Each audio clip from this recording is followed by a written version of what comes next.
Bonnier Bay. Welcome to the Contrary's yearly film festival called All About Women and Girls. As a platform for first-time filmmakers, we highlight the best work in 4 categories. They are current events about advancing the rights of girls, women, or diverse communities in the U.S., changing cultural attitudes on gender from a woman's perspective, U.S. women's history, and the student entry category. We begin this week with our student entry, Good Morning, Mrs. Rice, produced by Andie Eisen. It's a documentary-style investigation of an Appalachian widow who paid another woman to sleep in her bed for almost 30 years.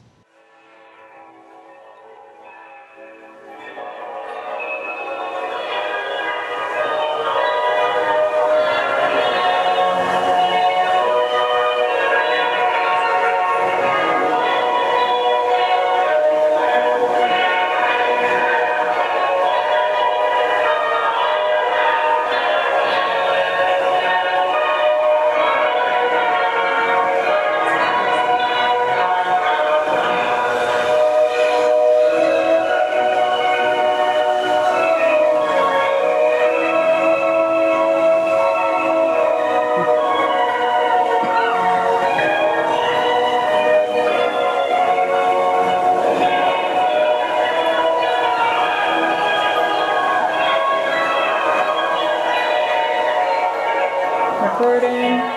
Okay. Now I'm gonna have you tell me that story again. Yeah. Okay. So the first time I told you about Mrs. Rice, we were on a bus to New York City, and I was trying to keep you amused. So the month beforehand, my mom had told me a family story, and it goes like this. My great-great-grandmother, her name was Laura Bell Harris, after her husband died, hired a woman named Mrs. Rice to share her bed with her for the rest of her life. My family, especially on my mother's side, had been a bit closed about their family histories, but recently my grandmother has become open to sharing stories, and this one was particularly weird because they grew up in coal country in eastern Pennsylvania. So we decided that we were going to go to Pittsburgh and try to find who Mrs. Rice was. We didn't know anything. We had no idea what Mrs. Rice's first name was, and we weren't even sure if my grandmother wanted to talk about this. So, to our luck, she did. The first thing I remember about Mrs. Rice is sitting on the sun porch in this little, it was just a house in Tamaqua. The doorbell rang and in walked a little, short, sturdy lady. And my grandmother said, "Hello, Mrs. Rice." And she said, "Hello, Mrs. Harris." And from then on, Mrs. Rice came every evening around 7, rang the doorbell. She had a cab that picked her up, which my grandmother paid for. Night would fall, time to go to bed. They would come upstairs. Mrs. Rice would look underneath the double bed in that room. "Good night, Mrs. Rice. Good night, Mrs. Harris." They'd get into bed, and I was in the next room, so if there was any hanky-panky, I would have known. Did you ever know why Mrs. Rice was there? Was there ever any explanation? It was just, "Good morning." Just, I think my grandmother wanted somebody to sleep with her, but not in a sexual way. I think it was fear. I think she was a fearful lady. She was terribly afraid of lightning. She would hide in a closet.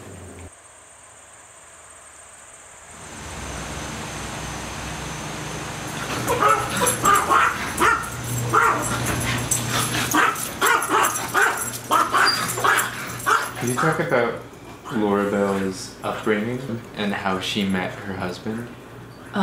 Yes, and what I know, And what you? I just found out yesterday along with you two, so I'm going to do my best to so she grew up very poor. She was one of, I think Nana said, 12. From what I can tell, only 4 or 5 maybe survived. But anyway, she and her sisters were all very pretty and decided, because certainly in that era, women, that was really the only option. If you were a woman and you didn't have much money, you had to marry up, as they say. And Laura Bell set her sights on John Harris, who owned the Tamaqua Courier. And I believe my grandmother wasn't born. Didn't she say it was a few years after they got married, right? So Laura Bell didn't have Helen until like 4 years after she was married, which was really unusual for the time. That's because, well, from what we know about Laura Bell, she wasn't interested in family or kids or sex or love. She really just married for money. Yeah, I don't know. All I know is that her life seems to not have been filled with a lot of emotion or attachment, or that I can say for sure. I have no idea why, and we can only guess. But certainly Mrs. Rice brings a certain something to the story. At any rate, Laura Bell married John. They had a baby. Now, how Laura Bell got pregnant is probably, he probably raped her, as far as I know. No, he was too kind a man, but he probably said, you know, blah, blah, blah, blah, blah. I know she said something, Nana said something like, so eventually he, whatever, forced her, did she say rape her? Like, even like, she said something like, I don't know that she knows this, she may just be offering her own take on it, and she could be right. Obviously, we'll never know for sure. At any rate, she got pregnant. My mother was born in 1910. My grandmother drank only sugar water during her pregnancy because she did not want to gain any weight. And she had a little baby, 2.5 pounds, and she tried to strangle her when she was born, which resulted in my mother's left side being paralyzed, pretty much paralyzed. She dragged her foot and her hand was like this. They diagnosed that as polio, and one of the treatments was to break the bones and straighten them, which must have been horrible, and my mother didn't talk about it much. So how did her mother must have known that she didn't have polio and still let them break her legs?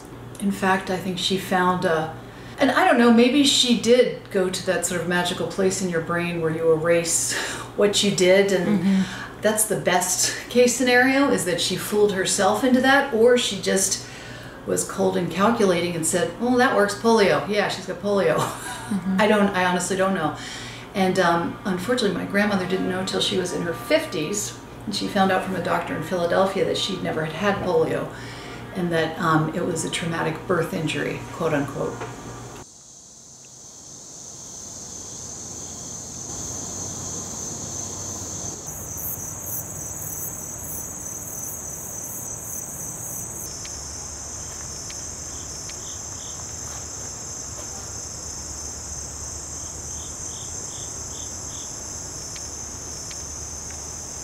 I have to pee again. Okay. I'm gonna go pee. All right.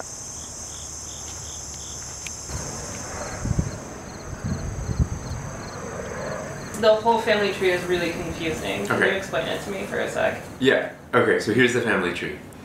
There's Laura Bell, who is my great-great-grandmother. She paid Mrs. Rice to be her companion. Then Laura Bell had Helen, my great-grandmother, who Laura Bell tried to strangle when she was a baby. Then Helen had Nancy, my grandmother, who we've already talked to. Nancy had Emily, my mother, and then Emily had me. And everyone in the family tree, all the women, they had husbands, but the husbands don't matter that much in the story. So you can see your Tolstoy quote right now? Yeah, what's that Tolstoy quote? All happy families are alike, but unhappy families have differences. That's the original Russian translation, not that many people know that.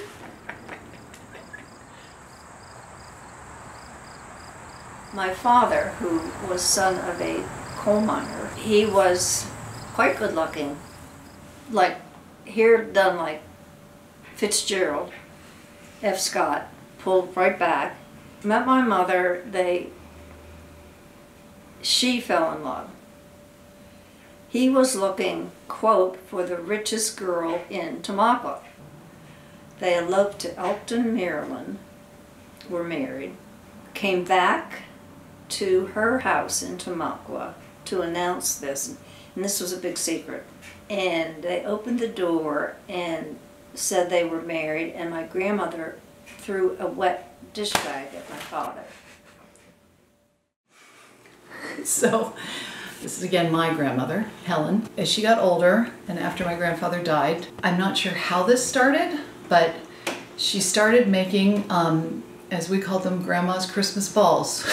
And it was these elaborate things. They were basically just started with styrofoam balls, all stuff you can get like at a craft store like Michael's, a suburban craft store, not like a fancy one or anything, but I'll bring the lard tins up. I've got more.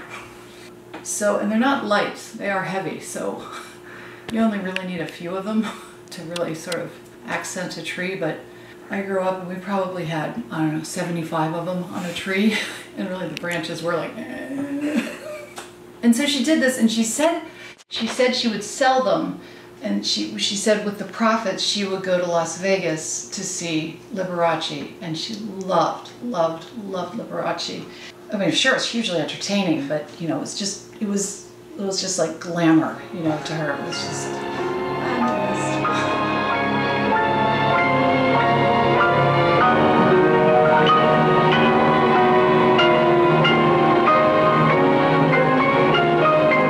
What's the story of how Liberace died? Well, Liberace, as we all know, is very gay and unfortunately contracted AIDS, but that would have been publicity suicide for him because his fan base was composed of women like my great-grandmother who were absolutely oblivious to the fact that he was gay. So his publicist, I guess, put together some story that he died of anemia from too much watermelon because he was on a watermelon-only diet. So Liberace died from a watermelon overdose, basically.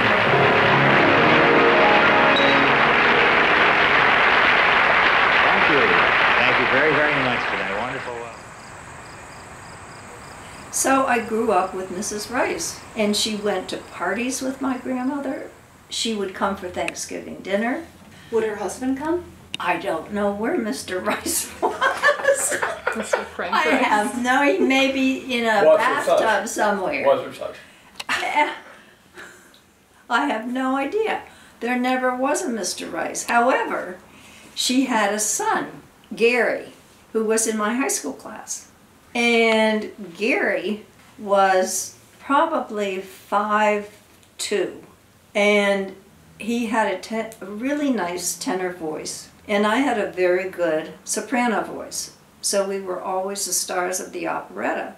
So out came Nancy Miller, 5'8½", and then out came my lover, Gary Rice, at 5'2". And people, I mean, we sang very well together. By Jingo, you know, we did a good duet. And there was Mrs. Rice's grandson. What was his name? Garrison E. Rice. Garrison E. Rice. Should I do it again? So now we had a name of a direct descendant of Mrs. Rice. So through the help of Ancestry.com, we could and did trace his lineage, and we found Mrs. Rice. So he died much earlier than she did. Which would explain why she was taking a cab. Oh, her address also was listed in a address book that my grandfather kept for wedding invitations. I wonder who lives there. I think I'm gonna just knock on the door. Exactly. So we rented a car and set off. That looks great. You wanna ride? WBHD, Mountaintop Wilkes-Barre. WBHD, Olive Scranton, a Cumulus station. Your home for the Kid-Craddock Morning Show. And all the hits for Wilkes-Barre, Scranton, Hazleton, Bloomsburg, and the Poconos. When we were driving, we were talking about what was the truth, what actually happened. And, I mean, realistically, there's no way of knowing what happened. you and I are both queer people, so we both want to assume that they were lovers, that Mrs. Rice and Laura Bell Harris were more than bed companions. But it's impossible to know. And everyone in my family, especially on the mother's side of my family, embellishes. And we've already noticed some inconsistencies in the stories that my grandmother has told with the ones that my mother has told. So we know abstractly what happened, but it's impossible to tell. So you and I both want that to be true, but it doesn't really matter if it's not true, because it could be spun so many different ways. And it, I guess, is Laura Bell Harris and Mrs. Rice's history that they created together. And it would be rude of us to impose an entirely queer agenda on their lives. That's like how Abraham Lincoln, he had John Speed, and they slept in the same bed for 4 years. Abe Lincoln's like 8 feet tall. Why would he share a tiny twin bed with another man? Because Abraham Lincoln was a total I don't think we can say that. You should cut there. This family history interested me because, like, first, I'm so close to you. We've lived together for so long that it was kind of funny to us. 1 year, literally in the same room. You know, like Bert and Ernie. Like Bert and Ernie. And 2 twin beds. And 2 twin beds. So, whatever happened, I have immense respect for my great-grandmother in this sense, because she did the impossible and lived the last years of her life with someone that she really liked, even if she paid her.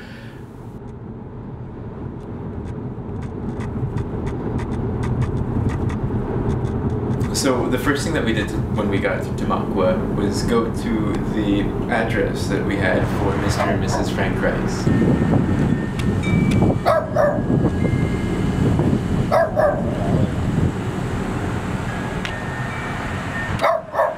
No one was home. So we were wandering around the back, trying to ring the doorbell, and we saw that across the lawn, a neighbor was eyeing us suspiciously.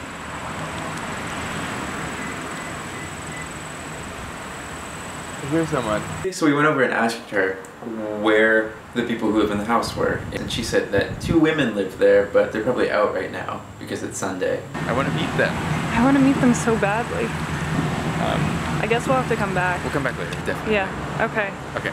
So you and I excitedly wrote a little note that kind of briefly explained the project and asked if they wanted to be interviewed, because we'd be around Tamaqua for the whole day.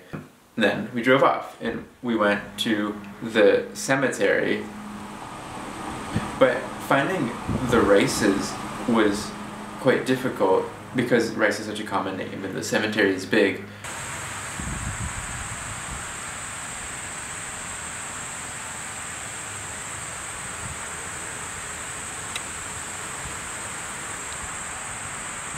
Stop dancing. So you and I basically gave up after half an hour and we're driving down the cemetery exit ramp until you said stop. We found it. Wait, maybe we didn't. Is that it? That's it. Ah. That's it. Okay. Ah. Wait, this is the worst place to pull over. Frank and Annie. We found Frank and Annie. Ah. That's them. Are we recording right and now? Maybe Charles. I'm recording audio right now.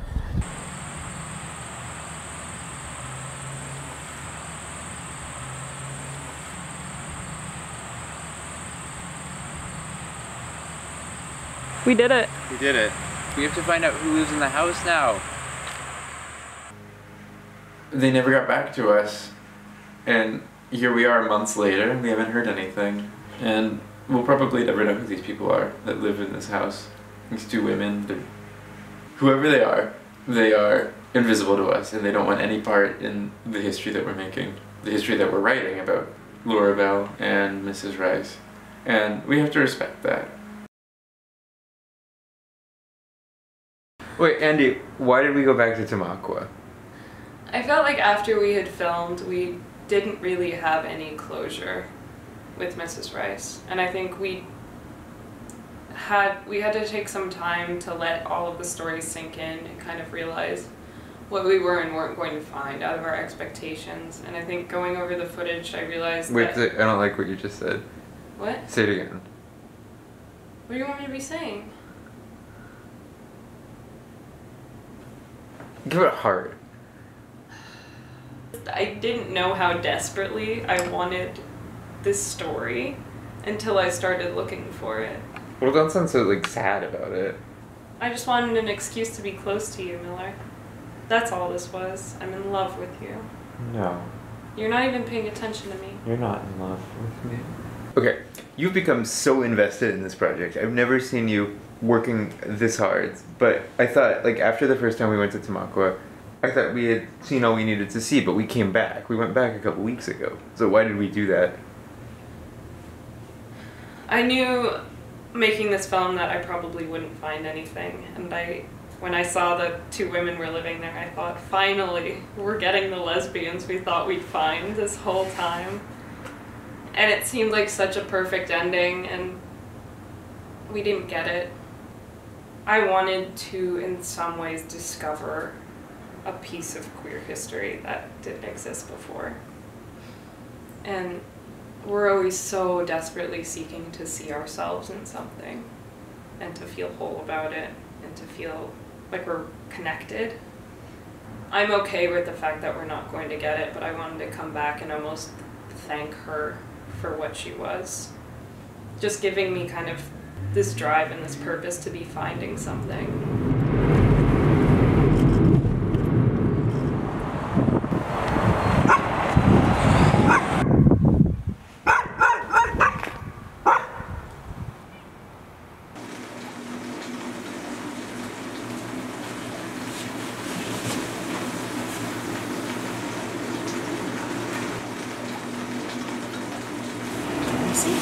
Thank you very much.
We hope you found this edition of our All About Women and Girls Film Festival enlightening. Please follow me on Twitter and visit our website, pbs.org/tothecontrary. And whether you agree or think to the contrary, see you next week.